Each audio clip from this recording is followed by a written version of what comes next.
শুভ সন্ধ্যা। আমি মুনিরা Yusuf Mamy Nexus ladies ক্লাবের নারীদের আড্ডায় আপনাদেরকে আমন্ত্রণ জানাচ্ছি।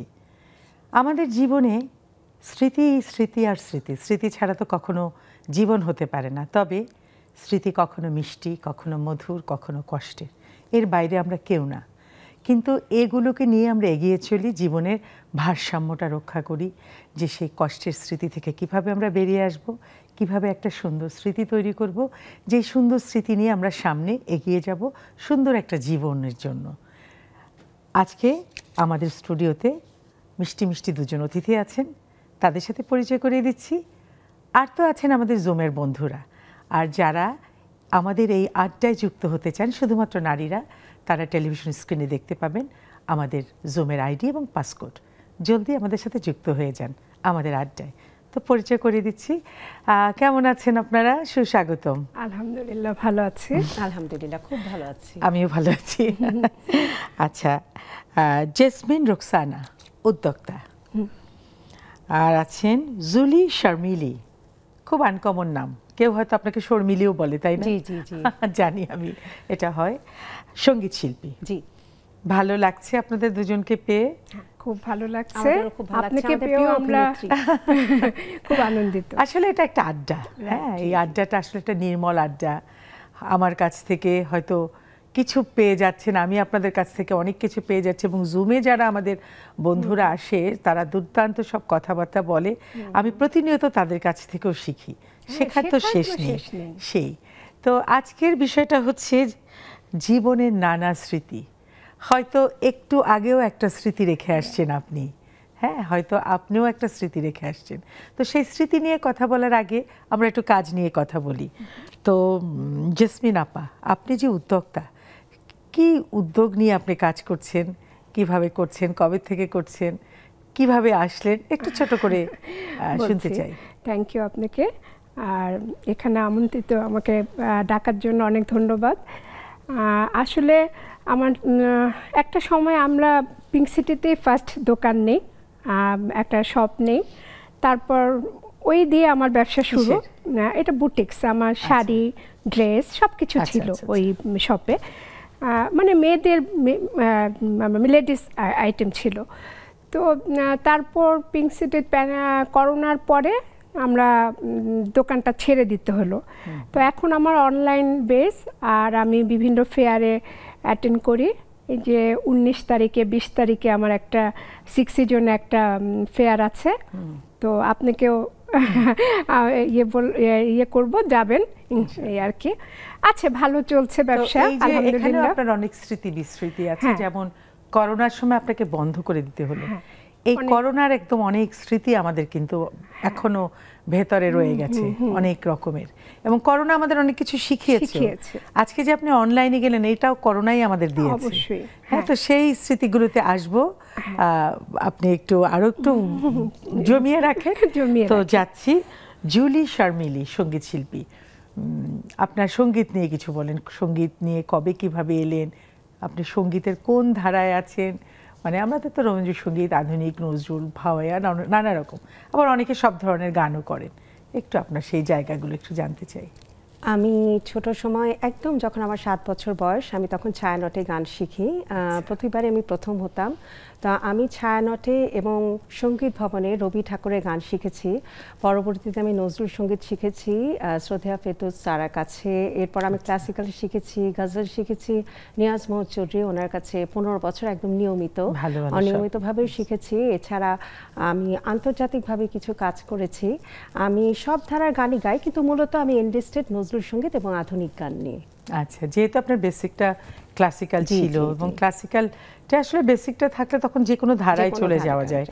ইভেন নজরুল সঙ্গীতটাও যদি ভালো মতো শেখা হয়, তো আমরা যেটা বুঝি সঙ্গীতের অন্যান্য ধারাগুলোতেও যেতে খুব সহজ হয়। ওটাই আসলে বেসিক। সেটাই। তো জেসমিন আপা, আপনার সেই স্মৃতি? হ্যাঁ, যেমন যখন করোনা শুরু হলো, তখন দোকান তো চলছে, তো আমার পার্টনার ছিল, উনি থাকতো ধানমন্ডিতে, আর আমি তো থাকি গুলশানে। তো যাই হোক, তার পক্ষে তো আসা কোনোভাবেই পসিবল ছিল না, আর আমিও মাঝে মাঝে যেতাম, সেটাও মানে খুবই কম। তো এরকম করে দেখা যেত কি একটা বছর আমরা কিন্তু দোকানটা রেখেছি করোনায়, একটা আশায় কিছু একটা হবে, হয়তো বা ভালো হয়ে যাবে, আশা তো ছেড়ে দেওয়া যায় না, ছেড়ে দেওয়া যায় না। তারপর আমার পার্টনার আর কন্টিনিউ করবে না, সে আমি কিন্তু কন্টিনিউ করতে চেয়েছি, বাট সে আর কোনোভাবে কন্টিনিউ করবে না। এদিকে ভাড়াও অনেক জমে যাচ্ছে, কারণ দোকান ভাড়া তো দিতেই হবে, দোকান বন্ধ আছে বাট ভাড়া তো জমে যাচ্ছে। আর আমার ফ্যামিলিও আসলে খুব একটা চাচ্ছিল না যে আমি এটা কন্টিনিউ করি, কিন্তু আমি না এটার মধ্যে লেগেই ছিলাম। একটা ভালোবাসার জায়গা তৈরি হয়ে কিছু মানে একটা ভালোবাসার জায়গা, আবার অনেকগুলো কমিটমেন্টও আছে এখানে, তো অনেকগুলো মানুষও কাজ করছে, রাইট। তারপর যাই হোক ছেড়ে দিলাম। তারপর এরপর আস্তে আস্তে আমি একে ওকে দিয়ে লাইফ টাইপ করালাম।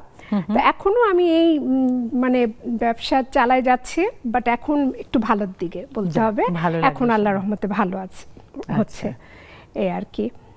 তো এর মধ্যে অনেক স্মৃতি আছে, নাই তা না, অনেক স্মৃতি আছে। আমার হাজবেন্ড অনেক রাগ, আমি এই যে মেলা করি, মেলা আসলে কষ্ট হয়।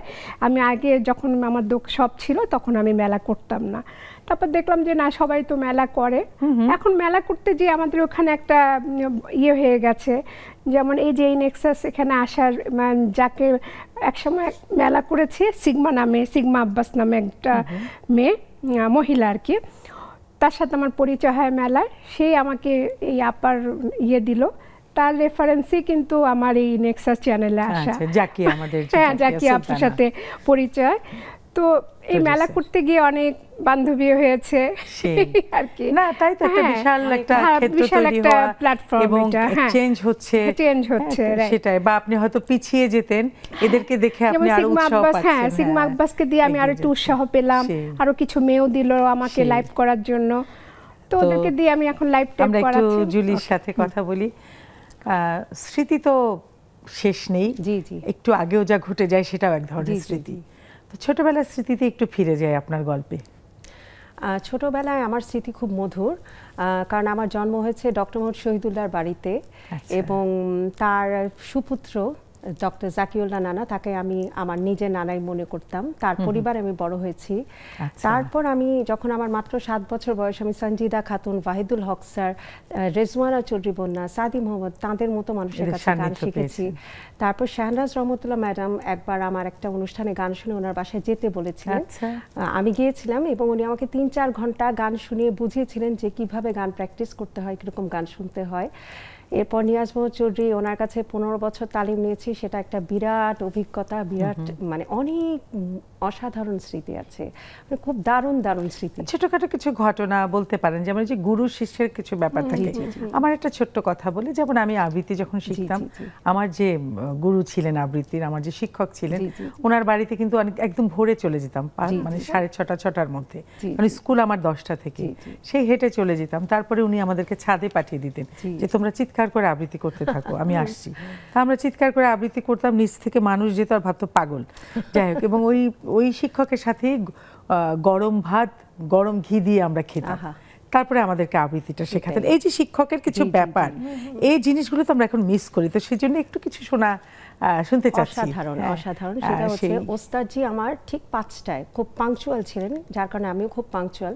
তো ঠিক 5টায় ওনার বাসায় তালিম নিতে যেতে হতো। 5টায় যেতাম ঠিকই, কিন্তু ওস্তাদজি তানপুরায় যে সুর বাঁধতেন সেটা করতে করতে 6টা বেজে যেত। আর আমার বাসা খুব মানে কি বলবো, একটু কনজারভেটিভ, মানে রাত্রেবেলা সন্ধ্যাবেলা কেন গান শিখছো। ওনার তানপুরা বাঁধতে মুড আস্তে আস্তে রাত 9টা বেজে যেত। তো তখন উনি কি করতেন, ওনার ওয়াইফকে দিয়ে রাত 10টা পর্যন্ত তালিম নিয়ে আমাকে বাসায় পাঠাতেন, মানে ওনার ওয়াইফ আর ওনার ছেলে আমাকে বাসায় দিয়ে আসতো। তারপর উনি তালিমের সঙ্গে কোনো স্যাক্রিফাইস করতেন না যতক্ষণ না হয়। এবং এই যে আপনি শিখতে যেতেন, আপনারও ধৈর্য ছিল। জি জি, হ্যাঁ, এই যে একটা ধৈর্যের ব্যাপার, এই যে একটা শ্রদ্ধার ব্যাপার, সে মানে স্টুডেন্টের প্রতি তার স্নেহ এবং দায়িত্ব, হ্যাঁ, এগুলো তো আসলেই স্মৃতি। সেটাই, এগুলো আসলেই স্মৃতি। তারপরে কিভাবে এখন ফাইনালি আপনি কি গান করছেন নিয়মিত? ফাইনালি আমি সব চ্যানেলেই আধুনিক গান করছি, নজরুল সঙ্গীত করছি, ফিল্মের গান করছি, আর নিয়মিত প্লেব্যাক তো করছি রেডিও টেলিভিশন। গান শুনবো কিন্তু আজকে নিশ্চয়ই। ভালো লাগলো জেনে। আসলে ক্লাসিক্যাল তো চর্চা তো করছেনই, ওটা ছাড়া তো চর্চা করেন তো নিয়মিত? আমি নিয়মিত প্রতিদিন রেয়াজ করি। আচ্ছা আচ্ছা। আমার এখন মনে পড়ে গেল গানের কথা। ছোটবেলায় একসময় আমিও গান শিখতাম, সেটা তখন আমি ক্লাস 3-তে বা 4-এ পড়ি। তো আমার খুব শখ, আমার এক বান্ধবী আছে, সেও গান শিখবে। তো আমি আমার আব্বাকে বলতেছি, আব্বা আমিও গান শিখবো। মান্নান ভাই আমার ফার্স্ট হাতে মানে হারমোনিয়ামে দেয়, মান্নান ভাই, নারায়ণগঞ্জে থাকি তখন আমরা। হ্যাঁ, তো মান্নান ভাইয়ের কাছ থেকে ফার্স্ট আমার যে গানটা শেখা হয়, সারগামের পরে তো গান হারমোনিয়ামটা তো কিনতে হয়েছে নাকি? কিনতে হয়েছে, শিখেছি। তো ছোট্ট খুকু কাচ্ছ কেন আমার ফার্স্ট গান, এটা জানেন মনে হয়। তো এই গানটা দিয়ে আমার ফার্স্ট গান শেখা। তো আমার আম্মা আবার এটাতে খুব ছিল, অমত ছিল। আব্বা আমাকে ফ্যামিলিতে এটা একটা ছিল আমাদের সময় আসলে। হ্যাঁ, তখন আমার আম্মার অমত ছিল। আম্মা বলতো কি, আমরা আবার সৈয়দ বংশ, যে সৈয়দ বংশের মেয়েরা গান বাজনা করলে এটা হয় না, হ্যাঁ এটা মানে হয় না, যাই হোক। তো আম্মার এটাতে খুব দ্বিমত ছিল। বাট আমি এরকম শিখতে শিখতে ভালোই, তারপরে একটা সময় ঢাকায় চলে আসলাম। তো আমাদের গানের স্যার যেত, তারপরে হুজুর আসতো। তো এখন হুজুর আমাদেরকে বলতেছে, তোমরা যদি গান শেখো তাহলে তোমাদেরকে আমি আর পড়াবো না। এখন আমরা কি একটা বিপদে পড়ে গেলাম, তখন বাধ্য হলাম গান ছেড়ে দিতে হলো। হ্যাঁ, কারণ এটা তো সেনসিটিভ, যে সেনসিটিভ জায়গায় হাতকে বাদ দেওয়া হবে, গানের টিচারকে, আমাদের তো ধর্ম আগে, তাই না? তারপর গান ছেড়ে দিলাম। এখানে আমি একটা যোগ করি, আমি যখন রাইফেলস মানে যেটা নূর মোহাম্মদ এখন, সেখানে পড়তাম কলেজে, আমাদের বাংলা টিচার ছিলেন, উনি মাদ্রাসায় পড়েছেন, পরে বাংলায় উনি মাস্টার্স করেন। তো উনি কিন্তু গান খুব ভালোবাসতেন। এবং আমার স্কুলে, আমি যখন স্কুলে পড়তাম মিশনারি স্কুলে, সেখানে আমাদের ধর্ম স্যার, উনি কিন্তু আমার কাছে গান শুনতে চাইতেন, দেশের গান। ম্যান টু ম্যান ভ্যারি করে, কে কিভাবে ধারণ করছে, এটা হচ্ছে আসল ব্যাপার। মানে ধারণটা কিরকম, দৃষ্টিভঙ্গি। যেমন আমাদের ফ্যামিলিতে সবাই খুব কনজারভেটিভ, বাট আমি একটু ডিফারেন্ট হয়েছি। ওই যে সৈয়দ বংশ বলে কথা, একটু আল্লাহ ভক্তা, নোয়াখালী দেশের বাড়ি, নোয়াখালীর মানুষ কিন্তু একটু কনজারভেটিভ একটা সময় আসলে সব বাংলাদেশের মানুষ আসলে, বললাম তো, যখন যেরকম পরিবেশ ওটার সাথে মানিয়ে চলতে হবে। সমাজের বাইরে তো আমরা কেউ যেতে পারি না, এবং ওই সময়ের অবস্থা এখনকার অবস্থা তো অনেক, হ্যাঁ সেটাই অনেক চেঞ্জ, সেটাই। তারপর আমরা তো স্মৃতিতে তো অনেক কিছু আসে, বন্ধুর স্মৃতি একটু শুনতে চাই, নাকি বন্ধু নিয়ে একটা গানই করে ফেলবেন? বন্ধু, আমার বন্ধুর একটি প্রিয় গান করছি। গানটি হচ্ছে চিত্রা সিং এর খুব পরিচিত গান আকাশ মেঘে ঢাকা, তার কিছু অংশ করছি যেখানে স্মৃতি নিয়ে আছে। স্মৃতির মণিমালা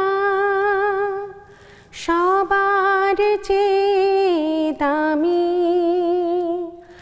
আজও তা পড়ে আছি, ভুলিনি তো কিছু আমি। স্মৃতির মণিমালা সবার চেয়ে দামি, আজও তা পড়ে আছি, ভুলিনি তো কিছু আমি। এখনো বসে আছি হারানো খেলা ঘরে, ও আকাশ মেঘে ঢাকা, শাওন ধারা ঝরে, যেদিন পাশে ছিলে সেদিন মনে পড়ে, ও আকাশ মেঘে ঢাকা। ভীষণ প্রিয় চিত্রা সিং এর এই গান, প্রত্যেকটা গান মানে ওই লাইনটাই আমার খুব প্রিয়, স্মৃতির মণিমালা সবার চেয়ে দামি। একদম একটা ছোট্ট বিরতিতে যাচ্ছি আমরা, স্মৃতির মণিমালায় হারাতে থাকি, একটু ব্রেক নিয়ে আসি। একটা ছোট্ট বিরতিতে যাচ্ছি, আপনারাও আপনাদের স্মৃতির পাতা উল্টাতে থাকেন, আমরাও উল্টাতে থাকি, একটু পরেই ফিরে আসছি।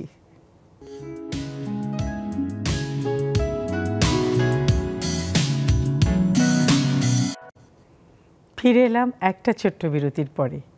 আজকের বিষয়টা এমন, বারবার হারিয়ে যায়। আমার যারা এখানে অতিথি আছেন তারা তো মনে হয় আরও হারিয়ে যাচ্ছে। স্মৃতি আর স্মৃতি আসলে একটার পর একটা মনে পড়ছে। একটা স্মৃতি আমরা কেউ বলতে চাই না, সেটা হচ্ছে প্রেমের স্মৃতি। এটা একটু গোপনই রাখে সবাই, তবে একটা বয়সে মানুষ সাহস করে সেটাও বলে ফেলে। কতগুলো চিঠি পেয়েছে, কতগুলো প্রত্যাখ্যান হয়েছে, কাকে প্রত্যাখ্যান করেছে, হতে পারে না, হতে পারে, সেগুলো অন্যরকম স্মৃতি। ফিরে যাচ্ছি আমাদের আড্ডায়। জুলি, আপনি তো অনেক স্টেজ প্রোগ্রাম করেন, হ্যাঁ, কনসার্ট করেন, তো সেখানে কিন্তু নানা রকমের শ্রোতা দর্শক ওনারা থাকেন, চয়েস এক একজনের এক এক রকম থাকে। সেখানের কোনো অভিজ্ঞতা, ভালো মন্দ? ভালো মন্দ সব অভিজ্ঞতাই থাকে, কিন্তু আমরা শিল্পীরা যেটা মনে করি আমাদের শ্রোতা হচ্ছে আমাদের মহামূল্যবান ধন। হ্যাঁ, তো সেটা তাদেরকে আমি রেসপেক্ট করি। অনেক রকম পাগলামি তো করেনি তারা, দেখা যাচ্ছে যে এমন এমন গানের কিছু রিকোয়েস্ট দিয়ে বসেন, বা হয়তো মাত্র শুরু করেছি বলবে এখনই ওইটা গাইলেন না, গ্রামের নওজোয়ান হিন্দু মুসলমান, মানে টাইম দিবে না, স্পেস দিবে না। এটা হয়। আবার অনেক অসাধারণ শ্রোতা থাকে যাদের এত গানের মানে কালেকশন, তাদের কাছে অনেক কালেকশন, হ্যাঁ হ্যাঁ, এরকমও আছে অনেক ভালো ভালো শ্রোতা। সবচেয়ে আমার ভালো লেগেছিল মুস্তাফা জামান আব্বাসী সাহেব। আমি ওনার কথা খুব পছন্দ করতাম। তো আমি ভাবতাম যে আমি যদি কোনোদিন সামনে বসে ওনার কথা শুনতে পারতাম। তো আমার একটি প্রোগ্রাম ছিল নজরুল সঙ্গীত, আমি গিয়েছিলাম ফিরিয়া যদি সে আসে। জি জি, তো উনি সেই গানটা শুনছিলেন, বলছিলেন এত ভালো গেয়েছে, মানে ওনার কাছে লেগেছে। আমার হাজবেন্ড পাশে পাশে বললো আমার ওয়াইফ গেছে। আচ্ছা, আমি যখন গেলাম বললো তুমি তোমার নাম্বার দাও। পরদিন উনি ফোন করে বলছে তুমি কি ফিরিয়া যদি সে আসে সে। কি মনে রাখে, হ্যাঁ, বিরাট পাওয়া আসলে। আমি তো আপনার নামটা বারবার কেন ভুলে যাই, জেসমিন আপা। জেসমিন আপা, একটু আগে আমি একটু দুষ্টুমি করে বলছিলাম, মানে প্রেম কি করেছিলেন?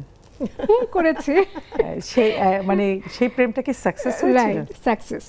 তার আগে কোনো প্রেম হয়নি? না, তার আগে কোনো প্রেম হয়নি। চিঠি দেয়নি? চিঠি দিয়েছিল, বলেন না দুই একটা, এখন বললে কিছু হবে না। দিয়েছিল, বাট আমি সেটা করি নাই। আচ্ছা, যাই হোক, ওরকম একটু স্মৃতি বলেন।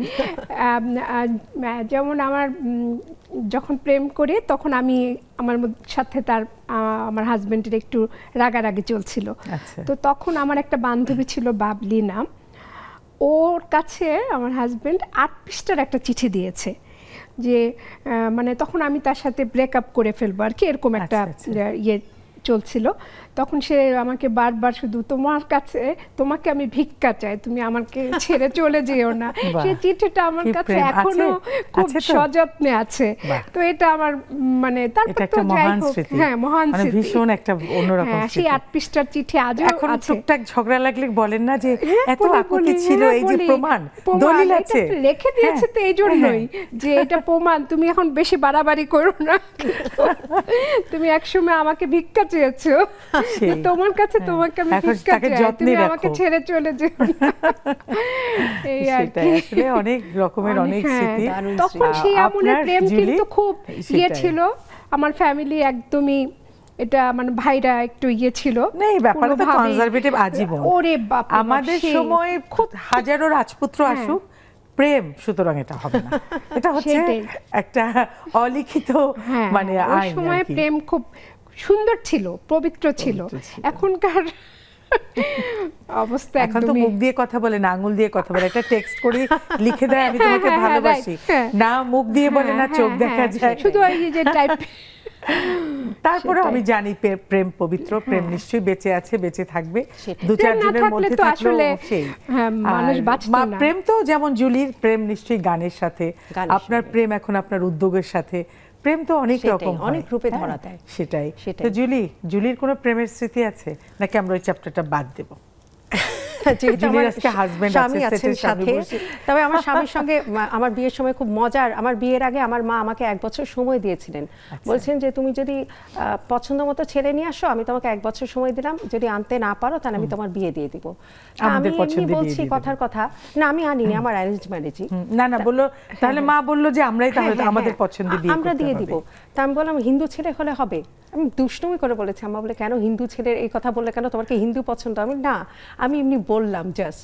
তো এরকম পরে আমি আর পাইনি, তখন আম্মা বললো তুমি তো পেলে না, তাহলে আমারই তোমাকে এখন বিয়ে দিতে হবে আর কি। আমার মা ওনাকে পছন্দ করে আনলেন। আপনার কি পছন্দ হয়েছিল?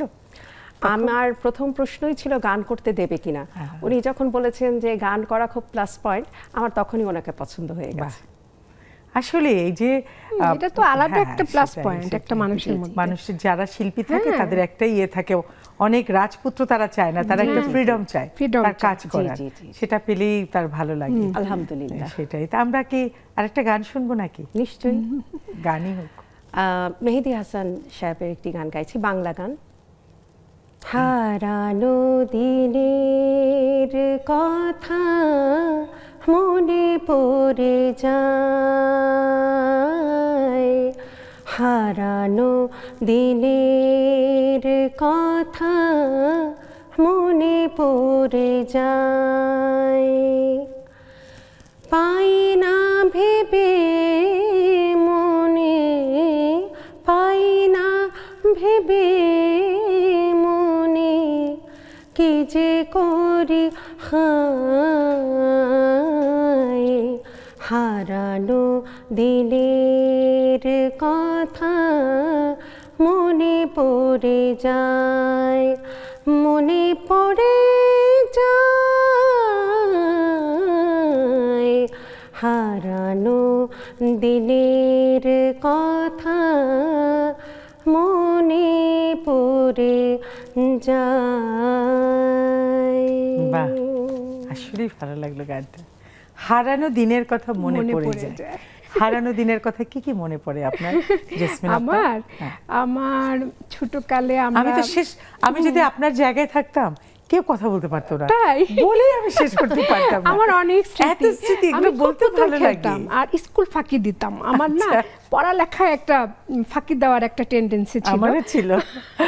ঠিক আছে, তো আমি আজকে ধরেন টিভিতে একটা নাটক হলো, এখন আমরা কয়েকটা বান্ধবী ছিল, জ্যোতি, জ্যোৎস্না, টিপু, আমরা তখন ওই প্ল্যান করতাম। শহরের নাম কি, কোথায় ছিলেন তখন? আমরা নারায়ণগঞ্জে ছিলাম, আর আমার জন্ম কিন্তু খুলনা শিপইয়ার্ডে। আচ্ছা আচ্ছা, এই ঘটনাটা নারায়ণগঞ্জে? হ্যাঁ, এই ঘটনাটা নারায়ণগঞ্জে।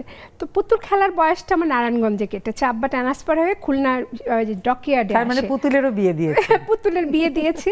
তো পুতুলের বিয়ে দিয়েছি এক বান্ধবীর সাথে, বান্ধবীর ছেলের সাথে। তো ও এসে আমাকে বলতেছে, নাও তোমার মেয়ে নিয়ে নাও, হ্যাঁ, মানে আমার মেয়েকে আর রাখবে না। আর আমার সব ভালো লাগতো কি, ওই যে নাটকগুলো দেখতাম, পরের দিনই আমরা বলতাম কি যে কালকে না আমরা ওরকম করে খেলবো, মানে নাটকে যা যা দেখাতো আমরা পুতুল খেলবো সেইভাবে। আর সেই সময় দেখা যেত দর্জির দোকানে যেয়ে শুধু ওই যে টুকরা কাপড় খুঁজতাম। পুতুল খেলাটা আমার খুব ছিল, আর ক্লাস ফাঁকি দেওয়াটার একটা ছিল। সেই নারায়ণগঞ্জের মজার স্মৃতিগুলো আসলে আমার খুব মানে ছোটবেলার বন্ধুদের কারোর সাথে যোগাযোগ আছে? না না, ওদের সাথে খুঁজেও পাননি, এই সোশ্যাল মিডিয়ার যুগেও না? অনেকে যেমন ফেসবুকে খুঁজে পেয়েছে। না, ওদেরকে না আসলে ফেসবুকেও খুঁজে পাইনি। আর এখন খুব মিস করি যে সময়টা আমার ছেলে ধানমন্ডিতে ম্যাপে পড়তো, তখন তো প্রায় 15-16 বছরই তো ধানমন্ডিতে যাওয়া আসা ছিল আমার। তো ওই সময়টা ওই যে আমরা ভাবিরা বসে গল্প করতাম, বাচ্চার মারা, অনেক বয়সে কিন্তু তারা বন্ধু হয়ে যেত। হ্যাঁ হ্যাঁ, আজকে যেমন সেই সময়ের এক বান্ধবী আছে, ও গুলশানেই থাকে, শিখা নাম, সে আমাকে 2 দিন আগে কল করেছিল। তো আমি আজকে ওকে ফ্রি ছিলাম, ব্যাক করলাম ফোন, তো ওর সাথে অনেকক্ষণ কথা হলো, সেই স্মৃতিগুলো খুব মনে পড়তেছিল। আমি আর পলি, আমরা 3 জন আবার অনেক মিস করি এখন সেই সময়টা, যখন ওই যে সকাল 7টা বাজলেই আমার ছেলেকে নিয়ে চলে যেতাম। আর এখান থেকে যাওয়া মানে ধানমন্ডি অনেক বিশাল ব্যাপার ছিল। এবং আগের স্মৃতিতে গেলে মনে হয় কি ওই বয়সটাতে চলে গেছে। হ্যাঁ, ওই বয়সটা, এখনকার সময়টা আমার ভালো লাগে না, আমার মনে হয় কিন্তু ভালো লাগাতে হবে। হ্যাঁ, ভালো লাগে, কিছু করার বোরিং লাইফ এখন। হ্যাঁ, জুলি, এরকম স্মৃতি ছোটবেলার বন্ধুদের ফিরে পেয়েছেন? হ্যাঁ, আমার ফেসবুকের কল্যাণে আমি অনেক ফ্রেন্ডদের ফিরে পেয়েছি। ফেসবুকের কল্যাণে বিশেষ করে কিছু কিছু ফ্রেন্ড আছে, তাদের চেহারা এত চেঞ্জ হয়ে গেছে, কেউ হয়তো আমেরিকায় থাকেন, কেউ কানাডায় থাকেন, অস্ট্রেলিয়ায় থাকেন, হয়তো আমাকে ফ্রেন্ড রিকোয়েস্ট পাঠিয়েছে, আমি হয়তো চিনিনি, তারপর পরিচয় দিচ্ছি, আমি তোমার সাথে অমুক ছিলাম ক্লাসে। আবার অনেক সময় ওই নামটাতে ইউজ করে, নিকনেমটা আমরা অনেক সময় মনে রাখি, কিন্তু হ্যাঁ, তারা সারনেমটা চেঞ্জ করেন। তো তখন যখন দেখতে পাই খুব ভালো লাগে। আমি অনেক বন্ধুদের ফিরে পেয়েছি ফেসবুকের কল্যাণে। দেখা হয়েছে কারোর সাথে? আমার যারা স্কুল ফ্রেন্ড, আমার যারা ক্লোজ ফ্রেন্ড ছিল, বেস্ট ফ্রেন্ড ছিল, আমরা রেগুলার গেট টুগেদার করি। তারা কেউ ডাক্তার, কেউ ইঞ্জিনিয়ার, তারা খুব ব্যস্ত কিন্তু চেষ্টা করেন। বিশেষ করে আমার যে গত বার্থডে ছিল, আমার কলেজ ফ্রেন্ড আমাকে সারপ্রাইজ দিল, হঠাৎ করে বললো যে তুমি ফ্রাইডেতে আমার বাসায় খেতে আসো, যেভাবেই হোক আমাকে মেন্টালি একটু কনভিন্স করলো তোমার ফ্যামিলি নিয়ে আসো।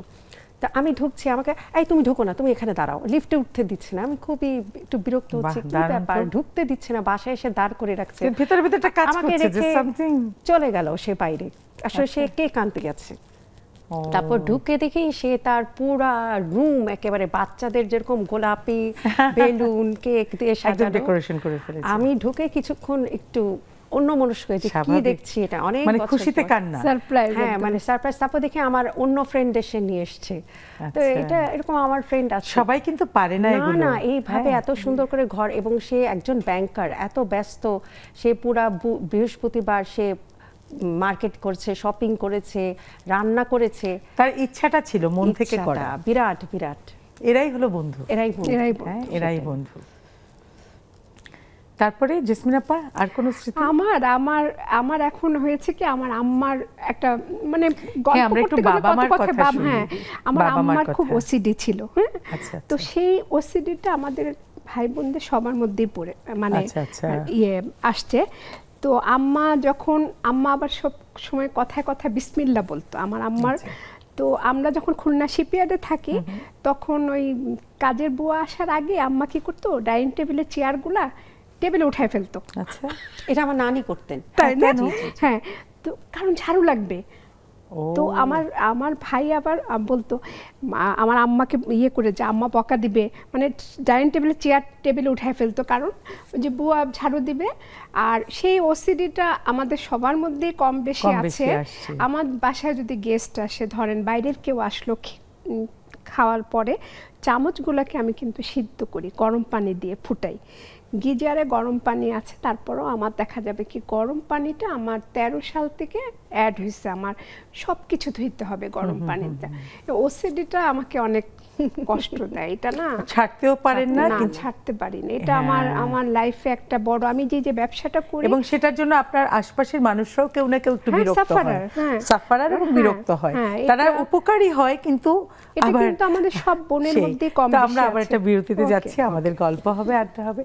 একটা ছোট্ট বিরতিতে যাচ্ছি, ফিরে আসছি খুব শীঘ্রই।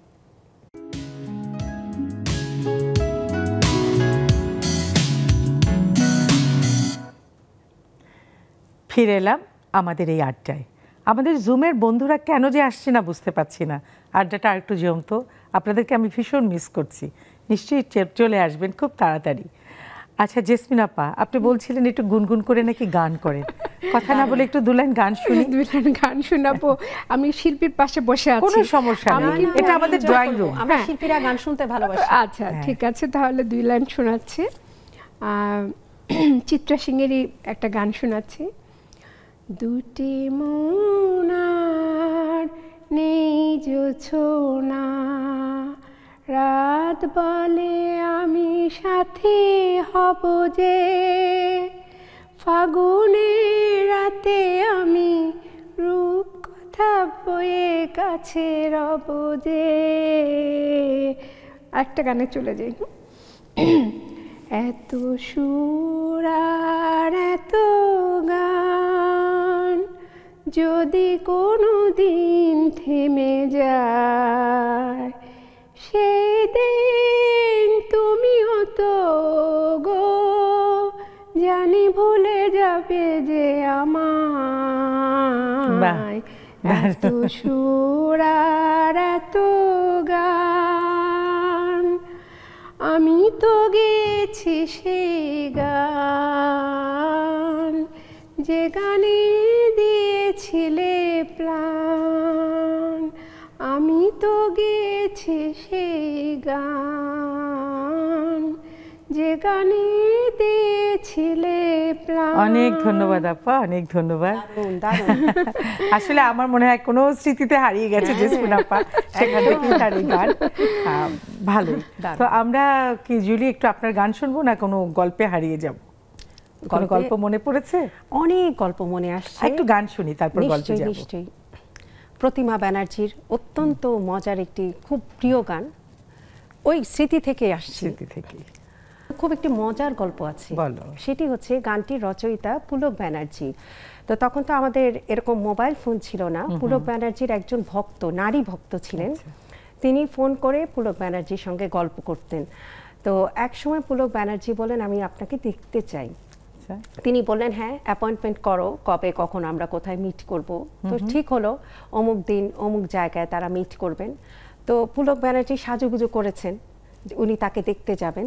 ঠিক যখন উনি যাবেন তখন হেমন্ত মুখার্জি ফোন দিলেন যে প্লিজ তাড়াতাড়ি আসো, প্রতিমার একটা পূজার গান করতে হবে, একদম চলে আসো, এক্ষুনি তোমাকে আসতে হবে।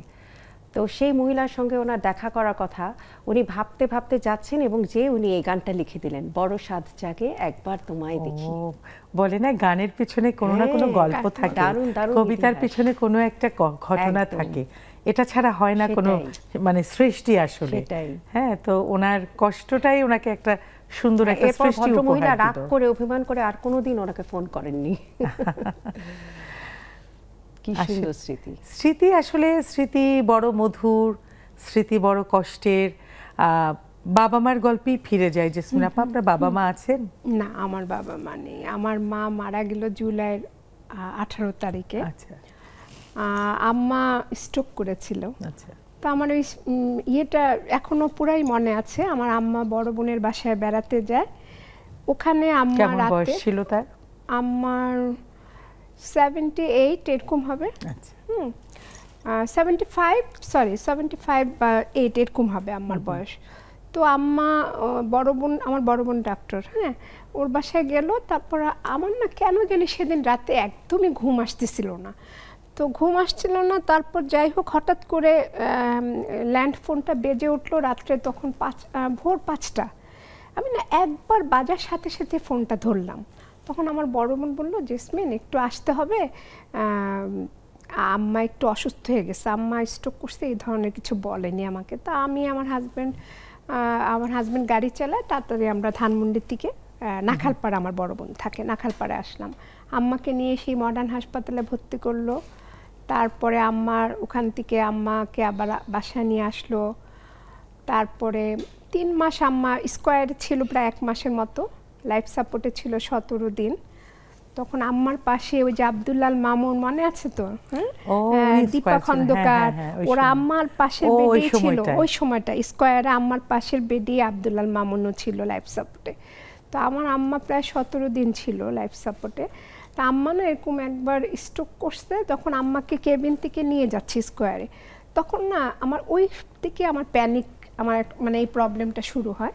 তখন আমার হঠাৎ করে হাত টাতগুলো না কেমন কাঁপতেছিল, আর মনে হচ্ছিল কি আমার বুকটা বন্ধ হয়ে আসতেছে।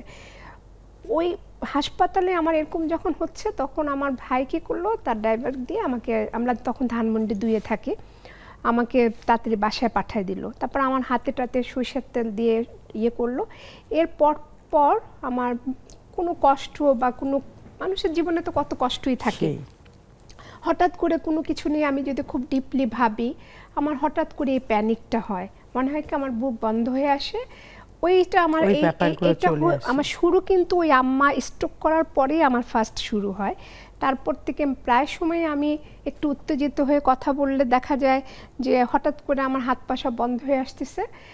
তো পরে আমি যাই হোক একজন এভার কেয়ারের একজন মেডিসিন ডাক্তার দেখাই, উনি আমাকে বলছে কি আপনি যা ভালো লাগে আপনি তাই করবেন। তারপরে কিন্তু আমি এই ব্যবসা শুরু করি। মানে আসলে নিজের কোথাও কোনো ভালো লাগাটা আপনার বন্ধ হয়ে গেছে, কিন্তু আপনি বুঝতে পারেননি। সেই জায়গা থেকে জুলি, বাবা মা আছেন নিশ্চয়ই? না, আমারও বাবা মা নেই। তবে আমার মাকে নিয়ে আমি খুব গর্ববোধ করি, কারণ আমাদের বাংলাদেশে যে নিউজ পেপার, ইংলিশ নিউজ পেপারে একদম প্রথম দিকে যদি সাংবাদিকতায় নারী হাতে গোনা, আমার মনে হয় তখন 2 জনও বোধহয় ছিলেন না, আমার মা ছিলেন। সেই সময় আমি যখন খুব ছোট, 80s-এ আমার মা তখন সিনিয়র রিপোর্টার ছিলেন। তখন আসলে এটা খুব মানে সেলিব্রিটির মতো ব্যাপার ছিল। ওই সময় যে ক্ষেত্রে এরকম তারা সবাই সেলিব্রিটির মতোই ব্যাপার। এবং আমি যখন স্কুলে পড়তাম উইলসন ফ্লাওয়ারে, এমন একটা অবস্থা ছিল, আমাদের প্রিন্সিপাল ছিলেন তখনকার স্বরাষ্ট্রমন্ত্রী, খুব সম্ভবত তার মিসেস, আচ্ছা, শাহ মোয়াজ্জেম হোসেন। উনি, আমি দাঁড়িয়ে থাকতাম, আম্মার আসতে দেরি হতো, উনি বলতেন যে ওকে বলবে আমার রুমে বসতে। তা এতটাই তখন আমাদের পেশার এত সম্মান ছিল। এবং পরে আমার মা ইনচার্জেও ছিলেন, new nation, observer, morning sun, যখন যেই পেপার টপে ছিল। বাহ, এটা তো একটা আসলেই মানে বলার মতো একটা গল্প। জি, জি, জি। আমাদের জুমের বন্ধুরা চলে আসছে, যাক ভালো লাগছে। জোবাইদা আপা, ওবায়দা আপা শুনতে পাচ্ছেন? ওবায়দা আপা শুনতে পাচ্ছেন? ওয়ালাইকুম আসসালাম, শুভ সন্ধ্যা।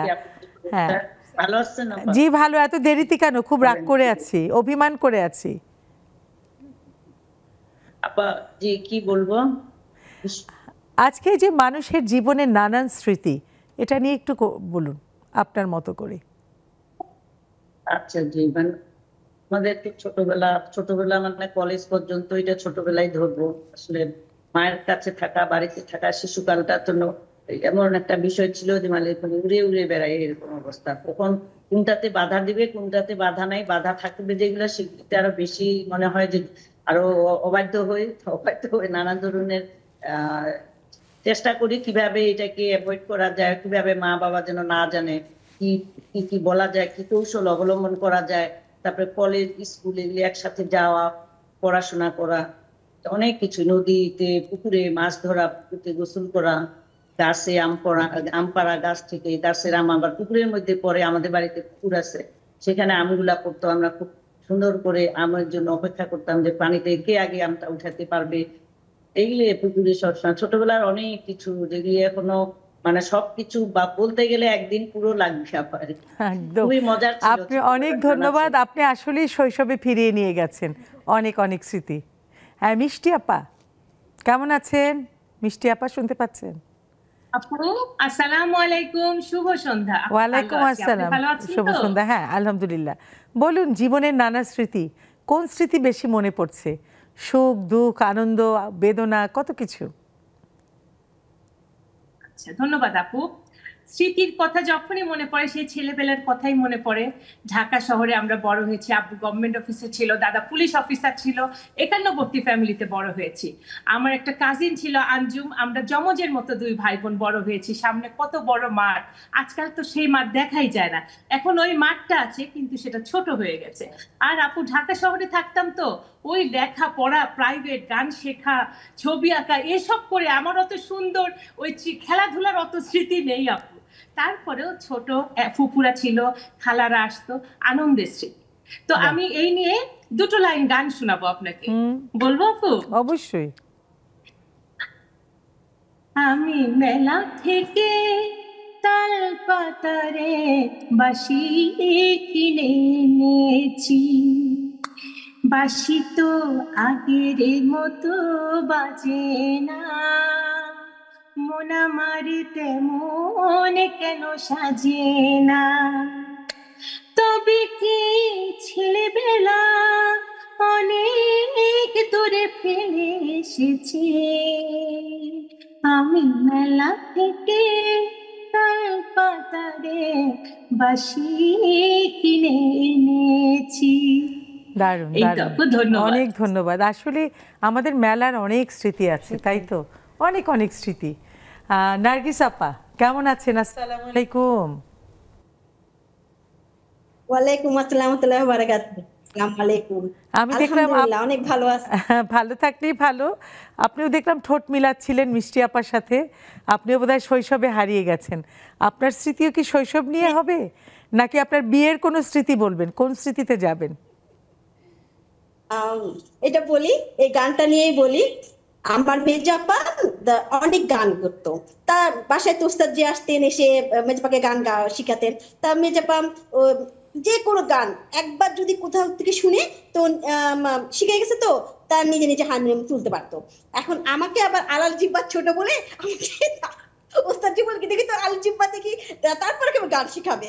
তা এখন হচ্ছে কেমন একটা লাগে না, তা গানই শিখবো না। কিন্তু বাসায় যেহেতু হারমোনিয়াম ছিল, তবলা ছিল, সবকিছু ছিল, একটা পরিবেশ ছিল, তা ওই জন্য একটু হারমোনিয়াম বাজা আমিও একটু সারেগামা করতাম। তা এই গানটা যখন হয় আমি মেলা থেকে, তখন মেজাপা এই গানটা নিজে নিজে হারমোনিয়ামে তুলছে। তুলে মেজেপা গান গাইছে। আর আমরা তো সবাই খুব খুশি, মেজেপা গান তুলছে, গানটা গাচ্ছে। আর এই গানটা মেজেপার গলায় হচ্ছে ওই যিনি গেয়েছেন ওই চিত্রা সিং মনে হয়, তো ওনার থেকে যাই হোক আমার ভুলে গেছি, অনেক আগেকার কথা তো, আমিও তো গানটা নিয়ে না, কিন্তু মানে আমাদের বাংলাদেশি গায়িকা না আমার যা মনে হয়। তা এখন হচ্ছে মেজেপা গলায় অনেক সুন্দর, অনেক ভালো হয়েছিল। তারপর যাই হোক, এখন এই গানটার আপুর গা, তাতে আমারও এখন ওই মনে হলো অনেক স্মৃতিতে চলে যাওয়া। অনেক অনেক ধন্যবাদ মমি সুফিয়ান। আমরা ফিরে এসে আপনার সাথে আবার আড্ডা দেব। একটা ছোট্ট বিরতিতে যাচ্ছি, আবারও একটা বিরতিতে যাচ্ছি, ফিরে আসছি খুব শীঘ্রই।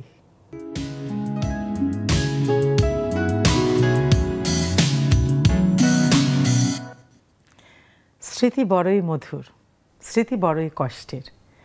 আমরা স্মৃতি বলতেই আসলে আমরা চলে যাই শৈশবে। শৈশবে যেতে আসলে ভীষণ ভালো লাগে। কেন ভালো লাগে জানেন? শৈশবের আনন্দটা যখন পেয়েছি তখন যতটা না বুঝেছি, এখন সেই আনন্দটা বুঝতে পারছি। আহা, কি দারুণ শৈশব, কিন্তু চাইলেও ফিরে যাওয়া যায় না।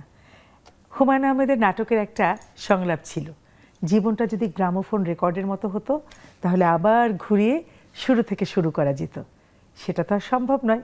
তাতে কি, আমাদের যদি কোনো খারাপ স্মৃতি থাকে, কোনো কষ্টের অভিজ্ঞতা থাকে, সেটাকে শুধরে নিয়েই বরং সামনে এগিয়ে যাই, সেটারও তো একটা সুযোগ আছে, তাই তো? যাচ্ছি আবার আমাদের মূল আড্ডায় ফিরে। একটু জমে আমাদের এক বন্ধু আছেন, তার সাথে একটু গল্পটা করিয়ে আসি। মমি সুফিয়ান, মমি সুফিয়ান আপা শুনতে পাচ্ছেন? শুভ সন্ধ্যা আপু। শুভ সন্ধ্যা। আপু শোনা যাচ্ছে? মানুষের জীবনের নানান স্মৃতি, সরি জি আপু, হ্যাঁ, মানুষের জীবনের নানান স্মৃতি। আপনি কোন স্মৃতিতে ফিরে যেতে চান? একটু ছোট্ট করে বলুন। ধন্যবাদ আপু। আজকের বিষয়টা অনেক সুন্দর এবং রঙিন।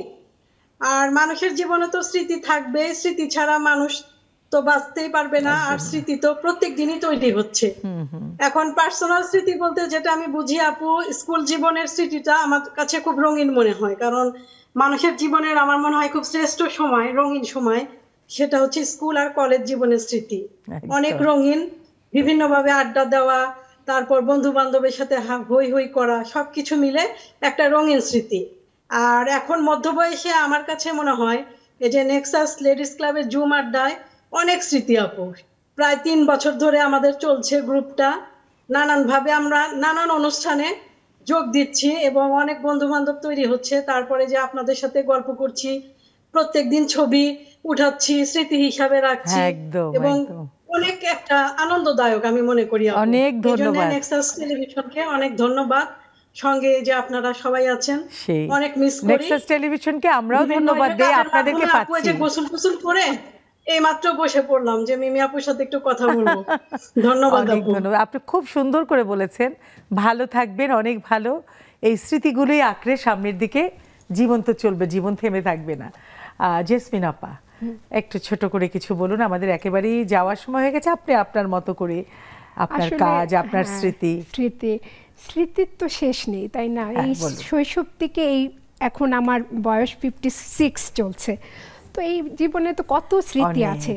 হ্যাঁ, তো এর মধ্যে কিছু কষ্টের স্মৃতি, কিছু আনন্দের, কিছু দুঃখের। হ্যাঁ, তো আসলে আমি মনে করি যে এখন যে সময়টা আমরা করছি, আমার কাছে মনে হয় যে আগের সময়গুলো অনেক ভালো ছিল। আমি মাঝে মাঝে মনে করি যে সেই সময়টা যদি আবার ফিরে পেতাম, সেই সময়টা যদি আবার আসতো, তো সেটা তো আসলে আসবে না। এখন মনে হয় যে চলে যাব একদিন, কি নিয়ে যাব। আমার এখন কিন্তু শুধু মাথার মধ্যে এই জিনিসটাই আসে। একটা সময় আগে আমরা ছোটবেলায় যখন আমাদের মায়ের বয়স যখন এরকম 50 আপ হলো, আসলে তখন বুঝতাম যে কি এত মৃত্যু নিয়ে কথা বলে।